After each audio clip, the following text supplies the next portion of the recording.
তারা তাদের ন্যায়ের উপরে ইস্তিকামত থাকে, আল্লাহ সুবহানাহু ওয়া তাআলা তাদের বিজয় দান করেন। তাই তো জামাত ইসলামী বাংলাদেশের উপরে অনেক অত্যাচার নির্যাতন করা হয়েছে, অবিচার করা হয়েছে। সংগ্রামী ভাই ও বন্ধুগণ, বিশেষ করে সম্মানিত ঢাকা টাইটের এলাকাবাসী, দেশবাসী, আসসালামু আলাইকুম ওয়া রাহমাতুল্লাহ।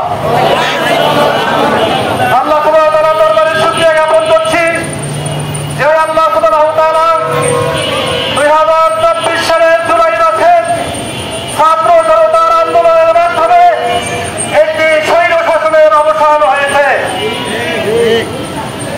সম্মানিত উপস্থিতি, এরই ধারাবাহিকতায় বাংলাদেশ জামাত ইসলামীর নিবন্ধন এবং কর্তৃক আমরা ফিরে পেয়েছি, আলহামদুলিল্লাহ। আল্লাহ সুবহানাহু ওয়া তাআলা কোরআনে বলেছেন, জাল হাক্কু ওয়া যাহাকাল বাতিল ইন্নাল বাতিলা কানা যাহুকা।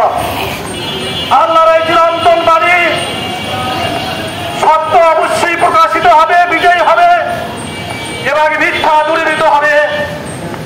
যুগে যুগে আমরা লক্ষ্য করেছি পৃথিবীর ইতিহাসে যারা ইসলামের পক্ষ ছিল, ন্যায় এবং ইনসাফের পক্ষে ছিল, তারা নির্যাতিত হওয়ার পরেও যদি তারা তাদের ন্যায়ের উপরে ইস্তিকামত থাকে, আল্লাহ সুবহানাহু ওয়া তাআলা তাদের বিজয় দান করেন।